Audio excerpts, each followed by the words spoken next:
দেশের বাজারে মানুষ এসএসডি যত না চেনে তার থেকে বেশি চেনে ওয়েস্টার্ন ডিজিটাল বা ডাব্লিউডি বা ওয়েস্টার্ন ডিজিটাল এতটা পপুলার হওয়ার বড় কারণ হচ্ছে তাদের হার্ড ড্রাইভের বলতে গেলে তিনটা বড় ব্র্যান্ড, একটা হচ্ছে তোশিবা, একটা হচ্ছে ওয়েস্টার্ন ডিজিটাল, আর একটা হচ্ছে সিগেট। তো এগুলোর মধ্যে থেকে বাংলাদেশের সাপ্লাই অ্যাভেলেবিলিটি বা প্রাইসিং অনেকগুলো কারণে লাস্ট এক যুগে ওয়েস্টার্ন ডিজিটাল অনেক পপুলার হয়ে যায়, এবং যখন এসএসডিগুলো কনজিউমার মার্কেটে আসা শুরু করে ওয়েস্টার্ন ডিজিটালও স্বাভাবিকভাবে তাদের এসএসডিগুলো বাজারে লঞ্চ করে। বাট একটা কিন্তু আছে, হঠাৎ করে বাংলাদেশের বাজারে এত পরিমাণে কাউন্টারফেট ওয়েস্টার্ন ডিজিটালের এসএসডি আসা শুরু করে যে একসময় ওয়েস্টার্ন ডিজিটালের এসএসডির উপর থেকে মানুষের ভরসাটাই উঠে যায়। তো যাই হোক, সেই দিন গত হয়েছে, নকল ওয়েস্টার্ন ডিজিটালের এসএসডি বাংলাদেশে আর আসছে না খুব একটা। এর মধ্যে অফিসিয়ালি বাংলাদেশে ওয়েস্টার্ন ডিজিটালের এসএসডি নিয়ে এসেছে ইউনিভার্সাল কম্পিউটার্স বিডি। ওয়েস্টার্ন ডিজিটালের হার্ড ড্রাইভের মতো এসএসডি তো বিভিন্ন কালারের সিরিজ রয়েছে তাদের, যেমন blue, black, purple, red, gold, এগুলো দিয়ে এক একটা ক্যাটাগরি বোঝানো হয়। আমরা আজকে যে এসএসডিটা রিভিউ করতে যাচ্ছি সেটা হচ্ছে ওয়েস্টার্ন ডিজিটাল বা ডাব্লিউডির ফ্ল্যাগশিপ ব্ল্যাক সিরিজের SN850X। এই যে দেখতে পাচ্ছেন, এগুলোর উপর স্টিকার দেওয়া আছে 100% original and official product, Western Digital, distributed by universal.com.bd। ভালো, 100% অরিজিনাল, 90% হইলেও একটা সন্দেহ থাকতো। যাই হোক, এই এসএসডিটা কতটুকু টপ পারফরমেন্স দিতে পারে এটা নিয়ে আজকে কথা হবে কিছু কাটাচ্ছেরা। আপনাদের সাথে আছে আমি অরুণজামান, আপনারা দেখছেন এসএসডি বিল্ডার বাংলাদেশ। সবাইকে লেট ঈদ মোবারক।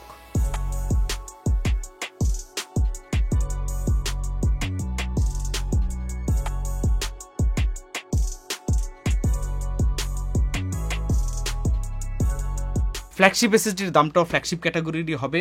SN850X এর 1TB দাম হচ্ছে 12,300 টাকা। চলুন দেখে নিই বাংলাদেশের বাজারে আর কোন কোন ফ্ল্যাগশিপ গ্রেডের এসএসডি পাওয়া যায়। কিংস্টন KC3000 1TB দাম 12,000 টাকা। টিম T-Force কার্ডিয়া A440 1TB দাম হচ্ছে 11,100 টাকা। স্যামসাং PM9A1 1TB আনঅফিসিয়ালি আসে এগুলো 11,200 টাকা। MSI Spatium M480 Pro 1TB দাম হচ্ছে 11,800 টাকা।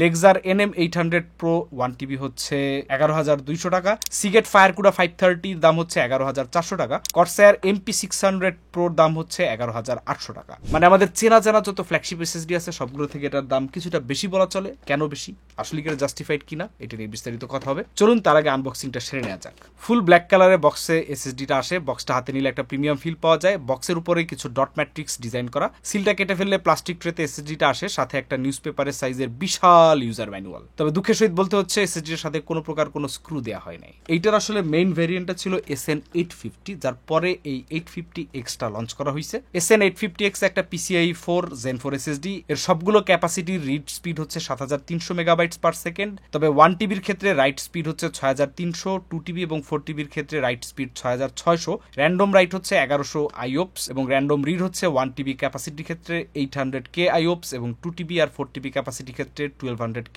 IOPS। SN850X এর রয়েছে পশ ভাইদের জন্য PS5 সাপোর্ট। একটা মজার ফিচার রয়েছে SN850X এ, এটা হচ্ছে গেম মোড 2.0, যেটা দিয়ে নাকি গেম লোডিং টাইম আর একটু কমে আসে, কিন্তু বাস্তবে কতটুকু এটা কাজ করে কে জানে। এমনিতে SN850X এর যত ইন্ডাস্ট্রিয়াল স্ট্যান্ডার্ড ফিচারগুলো রয়েছে, যেমন smart trim, ECC, SLC cash, এগুলো সবগুলোরই সাপোর্ট রয়েছে।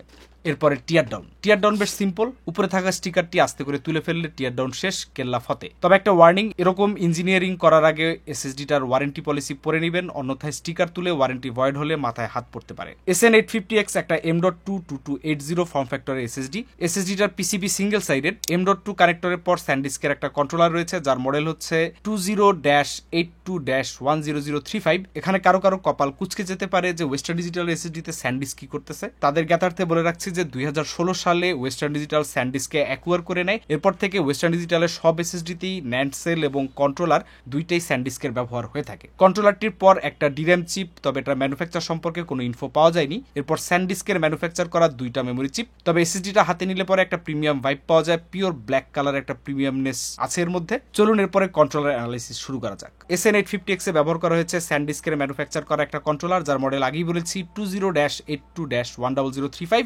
কন্ট্রোলারটি TSMCর FinFET 16nm প্রসেসে ম্যানুফ্যাকচার করা ARM32-বিট কর্টেক্স আর আর্কিটেকচারের একটা Gen 4 SSD কন্ট্রোলার। কন্ট্রোলারটির 4টা মেমোরি চিপ 8টা ফ্ল্যাশ চ্যানেলকে এনাবল করে, যার প্রতিটির ট্রান্সফার স্পিড হচ্ছে 1200 MTS এবং এটা ডির্যাম এনাবল। এখানে বলে রাখা ভালো, ডাব্লিউডি তাদের মেমোরি কন্ট্রোলার এবং মেমোরি সেল দুইটা নিজেরাই ম্যানুফ্যাকচার করে থাকে স্যান্ডিস্ক থেকে। তবে এই সম্পর্কে খুব বেশি তথ্য তারা পাবলিক ডোমেনে রাখে নাই, কাজে আপনারা চাইলেও এই বিষয়ে খুব বেশি তথ্য জানতে পারবেন না, এবং আমরা অনেক ঘাটাঘাটি করে এটার কন্ট্রোলারের ডাটা ক্র্যাক করতে পারি নাই। আগেই বলেছি SN850X এর মধ্যে একটা ডেডিকেটেড ডির্যাম চিপ রয়েছে। এটা একটা DDR4 ডির্যাম, তবে ডির্যামের ক্যাপাসিটি নিয়ে কোনো এক্সাক্ট তথ্য নাই। ধারণা করা যায় 1TB ক্যাপাসিটির জন্য 1GB ক্যাপাসিটি ডির্যাম থাকতে পারে। সেই সাথে SSDটা প্রায় 300GB SLC রাইট ক্যাশ আছে, যার মধ্যে 12GB স্ট্যাটিক এবং 288GB ডাইনামিক রাইট ক্যাশ। চলুন এবার শুরু করা যাক পারফরমেন্স টেস্ট। আমাদের পারফরমেন্স টেস্ট 3 ভাগে বিভক্ত। প্রথমত আমরা উইন্ডোজ বুট আপ টাইম টেস্ট করব, এরপর আমরা ডাটা কপি টেস্ট করব, একটা হচ্ছে লার্জ ফাইল আর বেশ কিছু small files, Premiere Pro project file যেরকম হয়ে থাকে, এবং সবার শেষে synthetic বেঞ্চমার্কস।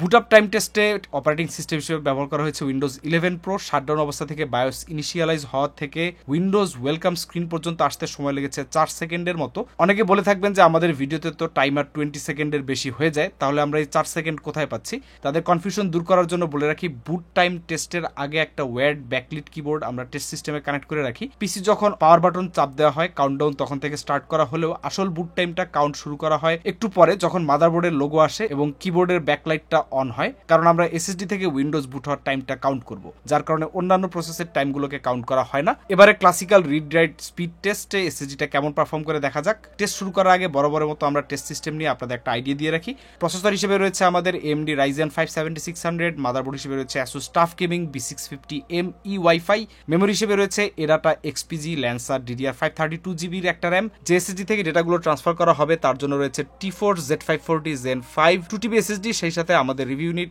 WD SN850X SSD। T4 Z540 Zen 5 SSD কে CPU লেনে কানেক্টেড NVMe slot 1 এর সাথে কানেক্ট করা হয়েছে, এবং WD SN850X SSD কে CPU লেনে কানেক্টেড NVMe slot 2 এর সাথে কানেক্ট করা হয়েছে। আমাদের একটা ভিডিওর 89GB প্রিমিয়ার প্রো প্রজেক্ট, যার মধ্যে অনেক ছোট ছোট চাঙ্ক ফাইলস রয়েছে, সেটা টিম Z540 থেকে WD SN850X এ কপি করি। এ সময় স্পিড ছিল সর্বোচ্চ 3.31 GBS এবং সর্বনিম্ন 2.77 GBS। 431 মিলিসেকেন্ড রেসপন্স টাইমে 27 সেকেন্ডে রাইট হয়। এ সময় অ্যাক্টিভ টাইম ছিল 53 থেকে 72% পর্যন্ত। এরপর আমরা WD SN850X থেকে রিড করি। সর্বোচ্চ স্পিড ছিল 2.89 GBS এবং সর্বনিম্ন 670 MBS। 0.1 থেকে 0.2 মিলিসেকেন্ড রেসপন্স টাইমে 41 সেকেন্ড এটা রিড হয়। এ সময় অ্যাক্টিভ টাইম ছিল 42 থেকে 61% পর্যন্ত। এরপর একটা 105GB সাইজের 8K ব্ল্যাকম্যাজিক র ফুটেজ দিয়ে আমরা রিড এবং রাইট টেস্ট করি। টিম Z540 থেকে WD SN850X এ 3.02 GBS ম্যাক্সিমাম এবং 2.84 GBS মিনিমাম স্পিডে 254 থেকে 262 মিলিসেকেন্ড রেসপন্স টাইমে রাইট হয়। এ সময় অ্যাক্টিভ টাইম ছিল 51% থেকে 56% পর্যন্ত। একই ফাইল WD SN850X থেকে রিড করা হয়। রিড টাইমে স্পিড ছিল 3.54 GBS ম্যাক্সিমাম, 970 MBS মিনিমাম এবং 0.1 মিলিসেকেন্ড রেসপন্স টাইমে 53 সেকেন্ডে এটা রিড হয়। এ সময় অ্যাক্টিভ টাইম ছিল 37 থেকে 61% পর্যন্ত। বিরো ফাইল ট্রান্সফার কিংবা প্রিমিয়ার প্রো প্রজেক্ট রাইট টেস্টে কোনো জেট ল্যাগিং স্পিড ড্রপ চোখে পড়েনি, কিন্তু উভয় রিড টেস্টে স্পিড ড্রপ কিছুটা পাওয়া গিয়েছে। প্রিমিয়ার প্রো প্রজেক্ট কপি এবং ব্ল্যাকম্যাজিক ফাইল টেস্টে ডিরামের রেজাল্ট ওকে ছিল। এবারে রিয়েল লাইফ টেস্ট রেজাল্টগুলোর সাথে একটু সিনথেটিক বেঞ্চমার্কে মিলিয়ে দেখা যাক। WD SN850X এর 1TB ভেরিয়েন্টের ক্লেম করা স্পিড ছিল 7300 মেগাবাইটস রিড এবং 6300 রাইট। ক্রিস্টাল ডিস্কমার্ক 8 দিয়ে NVMe প্রোফাইলে 8GB ফাইল দিয়ে টেস্টের স্কোর পাওয়া গেল সিকোয়েন্সিয়াল রিড 7287, যা ক্লেম করা স্পিড থেকে 12.64 কম, এবং সিকোয়েন্সিয়াল রাইট ছিল 6376, যা ক্লেম করা স্পিড থেকে 76 মেগাবাইট বেশি। পারফরমেন্স টেস্ট রান করার আগে আমরা ক্রিস্টাল ডিস্ক ইনফো থেকে আইডল টেম্পারেচার এবং অনস্ট্রেস টেম্পারেচার রেকর্ড করে নেই। আইডল অবস্থায় হিটসিং সহ SN850X এর টেম্পারেচার ছিল 40 ডিগ্রির মতো এবং অনস্ট্রেসে ম্যাক্সিমাম 68 ডিগ্রি হিট করছিল, অর্থাৎ এই SSD ব্যবহার করতে হলে হিটসিঙ্ক মাস্ট ব্যবহার করা লাগবে, অন্যথায় SSD লাইফ স্প্যান কমে যাবে। যাদের মাদারবোর্ডে হিটসিঙ্ক দেওয়া রয়েছে তাদের জন্য তো হয়েই গেল, আর যাদের দেয়া নাই তারা চাইলে আফটার মার্কেট হিটসিঙ্ক কিনে নিতে পারেন। SN850X এর 3টা ভ্যারিয়েন্ট হয়, 1TB 2TB এবং 4TB। তবে আপাতত দেশে বাজারে শুধুমাত্র 1TB ভ্যারিয়েন্টই রয়েছে। 2TBটা আগামী মাসের শুরুর দিকে চলে আসার কথা। এইটা একটা হিটসিঙ্ক সহ ভ্যারিয়েন্টও আছে, যেটা দেশের বাজারে এখনো দেখা যায়নি। এবারে ব্র্যান্ড রিলায়েবিলিটি, ওয়েস্টার্ন ডিজিটালের রিলায়েবিলিটি নিয়ে আসলে কোনো কোশ্চেন নাই। ওয়ার্ল্ডের one of the most sold hard drive এবং SSD এগুলোর ম্যানুফ্যাকচারার হচ্ছে ওয়েস্টার্ন ডিজিটাল, এবং 2016 সালে তারা আরেক মেমোরি ম্যানুফ্যাকচারার জায়ান্ট স্যান্ডিস্ককে কিনে নেয়, যার ফলে ওয়েস্টার্ন ডিজিটাল হয়েছে আরো বেশি শক্তিশালী। ঝামেলাটা যেটা হয়েছিল যে বাংলাদেশের বাজারে প্রচুর কাউন্টারফেট প্রোডাক্ট এসেছিল, তবে ইউনিভার্সালের মতো কোম্পানি যখন অফিসিয়ালি এটা আনা শুরু করেছে তখন আসলে কাউন্টারফেট প্রোডাক্টের চান্সটা কমে এসেছে। সো আমার মনে হয় আইদার বাইরের দেশ থেকে কেনেন অথবা দেশ থেকে যদি কিনেন তাহলে এই সিল স্টিকার দেখে সেফ থাকাটা অনেকের জন্যই কমফোর্টেবল হবে, বিশেষ করে যখন এর একটা খুব ডার্ক পাস্ট রয়েছে। SN850X SSDটার 1TB ভেরিয়েন্টের এন্ডুরেন্স হচ্ছে 600 TB, 2TB ভেরিয়েন্টের এন্ডুরেন্স হচ্ছে 1200 TB, 4TB এর এন্ডুরেন্স হচ্ছে 2400 TB। এর মিন টাইম বিটুইন ফেইলিওর হচ্ছে 1.8 মিলিয়ন আওয়ার্স। তবে TBW পরিমাণটা আরেকটু বেশি হলে ভালো হতো। তবে বাস্তব অর্থে অধিকাংশ ইউজাররা যে 5 বছরে 200 TBW খরচ করতে পারবেন এমনটা নাও হতে পারে। দেশের বাজারে যেহেতু 1TB ভেরিয়েন্টে অ্যাভেলেবল, তাই এটা TBW কে যদি 5 ইয়ার ওয়ারেন্টি পিরিয়ডের সাথে তুলনা করা হয়, তাহলে প্রত্যেক দিন আপনি 336 গিগাবাইট যদি রাইড করেন তাহলে এটা শেষ হবে 5 বছরের মধ্যে, যেটা গেমার বা নর্মাল ইউজারদের জন্য খুব একটা পসিবল বলে মনে হয় না। বাট যারা প্রফেশনাল রয়েছেন, যারা ভিডিও এডিট করেন বা বড় বড় প্রজেক্ট হ্যান্ডেল করেন, স্পেশালি আমাদের মতো যাদের ব্ল্যাকম্যাজিক ক্যামেরা রয়েছে এবং terabyte footage daily read write করেন, তাদের জন্য আসলে একটু ডিফিকাল্ট। বাট আমাদের মতো লোকজনও কিন্তু 850X নিতে পারে। যেমন আমরা এই মুহূর্তে আমাদের ব্ল্যাকম্যাজিকে ব্যবহার করতেছি SN850X এর 2TB ভেরিয়েন্টটা, যেটা আমরা ইউএস থেকে আনিয়েছিলাম। কেন?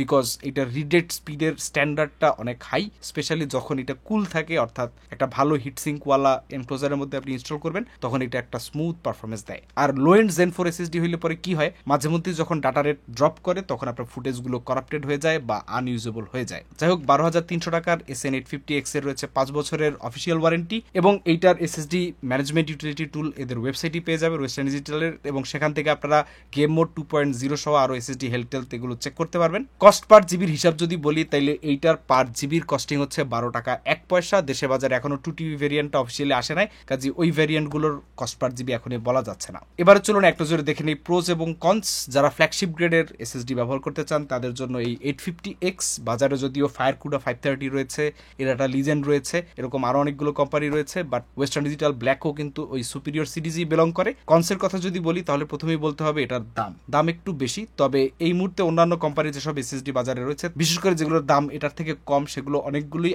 আগের স্টক। আপনারা জানেন যে রিসেন্টলি ওয়ার্ল্ড ওয়াইড ইন্টারন্যাশনাল মার্কেটে সব জায়গায় SSDর দাম বাড়তেছে, কারণ ম্যানুফ্যাকচারাররা প্রাইস বাড়াই দিতেছে। দ্যাটস ওয়াই SN850X এর দাম একটু বেশি। তবে সামনে যখন অন্যান্য কোম্পানির নতুন শিপমেন্ট চলে আসবে, তখন সেগুলোর দাম এটার থেকেও বেশি হতে পারে। ইন্টারন্যাশনালি যদি আপনি 850X এর 1TB ভেরিয়েন্টটা দেখেন, তাহলে এটার দাম দেখবেন 95 থেকে $110 মধ্যেই আশেপাশে। তো সেই অনুযায়ী 12,300 টাকা খুব খারাপ নয়। তো এই ছিল 850X এর ভিডিও। অত্যন্ত হট একটা প্রোডাক্ট এবং হট একটা ওয়েদার, তার মধ্যে আমি আরো হট হয়ে গেছি। দেখা হবে পরে কোনো ভিডিওতে। সেই পর্যন্ত আল্লাহ হাফেজ।